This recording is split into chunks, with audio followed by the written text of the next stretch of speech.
Já. Vamos, galera, vamos fazer vídeo. Vamos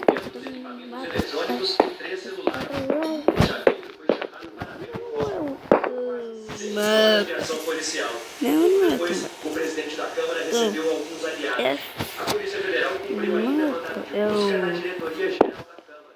À tarde, Cunha chegou ao Congresso, onde era esperado por um batalhão de jornalistas. Ele acusou o governo de agir para enquadrar o processo de impeachment contra a presidente Dilma Rousseff. eu sei que o primeiro jogador, né? Aqui é fácil de fazer parte. Facinho.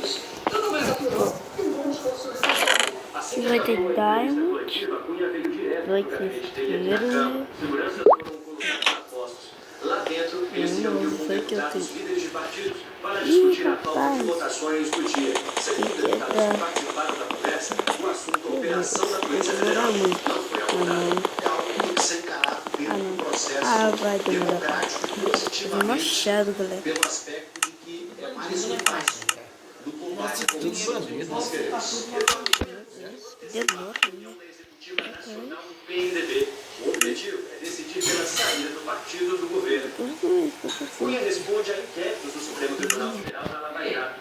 O deputado é suspeito de ter recebido propina de $5 milhões em contratos da Petrobras.